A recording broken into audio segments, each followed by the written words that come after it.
Takže čau lidi, tady Wave a dneska jsem tady s Adamem. Čau. A budeme teď dělat opening tohle Sazka Reboardu. Je to vlastně Cruiser, je to 9palcová deska a je to z nějakých 26% z těch losů, vlastně co Sazka dělala. Recyklovaný. Jo, z recyklovaných losů. Takže já jsem ho tam nevyhrál, ale vyhrál ho tady Adam. A takže uděláme spolu opening a trošku ho otestujeme.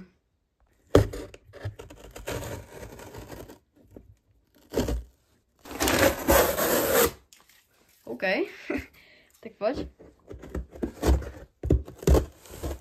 Už se o to dobýváme.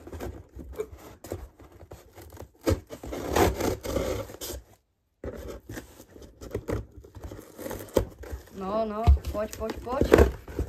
Je to tady, lidi. Je to tady. Pojď. Yes. Můžeš to vyndat. Jo, OK, tak to je hodně pěkný. Počkej, já to ukážu, abych neukazoval, ale tebe. Položíme si to tady na zem. Takže takhle vypadá ten grip tape. Tady vlastně, až to otevřem, se na to ještě podíváme, tady vidíme Sazka logo. Když to otočím, tracky normálně, kolečka. A tady ještě taková krásná taška od Sazky. Takhle na ten reboard. Takhle deska. Takže jo, to je fakt pěkný. Mně se to mega líbí. A jako cením fakt, že ten grip je prostě průsvětný, že je hezky vidět tam jako ta textura toho skateu. Takže OK. Tady ještě takhle vidíme, že to je ta limitovaná edice. Jenom 100 kusů, takže je fakt hustý, že to můj kamarád vyhrál. Jsem za to rád. Sice jsem to nevyhrál já, ale jsem rád, že to vyhrál aspoň můj kamarád. Takže už jsme tady venku a teď dáme trošku porovnání, takže tady je můj normální skate. To je 8palcový. Takhle. A to je ta 9 z těch losů. OK. Takže jako to je o dost širší. Má to trošku jiný tail, mi přijde. Ještě to mám takový víc jako zaoblený. To je takový víc trošku jiný, že já to jdu otestovat.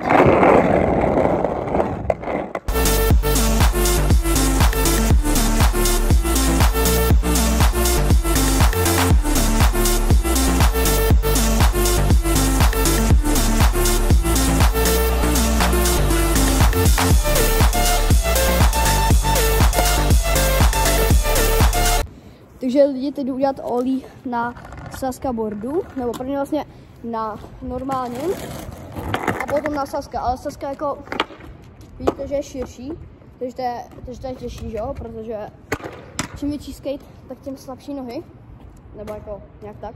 Takže dělat ollie na normálním. Jsem úplně nejlepší lidi, jo, počkat. Okay, dám ještě jedno, když dám třeba 2 pokusy aspoň. Ok, ještě třetí. Ok, nějaký olí tam je. Takový ne úplně nejlepší. Ok.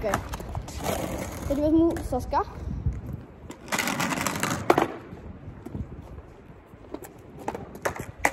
A jdu udělat to stejně.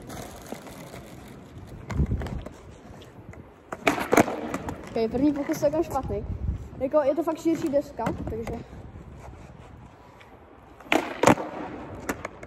Je celkem v pohodě. Třetí, OK. Víš, já se nevytáhnu. A třetí test teď bude popšouvit. Takže rovnou udělám na tomhle. OK. To normálně jde. Takže to je dobrý. Jinak si jde úplně podle mě mega dobrý zatím. Jenom je to 9, takže je prostě široký, že jo? Ale jinak je to... Jinak to má úplně stejný funkce, než přijde a na normálním. OK, taky. Tak jo, možná zkusím ještě kickflip. Jak potom dopadám většinou na jednu nohu, nebo tak různě, ale zkusím ho. Já jsem úplně pokazil, to je jedno. Ale teď na Sazka boardu. Pojď.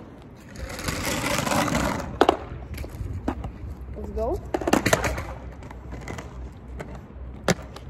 Na to zvědavej. OK, jako protočil jsem to, ale je to široká deska, ale fakt pěkná. Se podíváte. crazy. Takže ještě jdu zkusit tady s tím saskaboardem, tady si jakoby tu malinkou, jako já nevím co to je ani, prostě tu jenom sjet, takže takhle natočím. Takže si jsem tady takovýhle mini, nevím, ani prostě jako je to hodně mini, ale jenom jsem to chtěl zkusit a všechno drží, je to jako super. My jsme teď bez skateparku, že nemůžu zkusit nikde jako board slide nebo tohle, ale navíc Adam si to chce nechat trošku, že prostě si to vystaví a víte co. Takže, ale tohle je i konec tohle testu, mojeho skateu a tady Saska reboardu. Takže nezapomeňte dát like a subscribe, budu moc rád a to je všechno. Čau!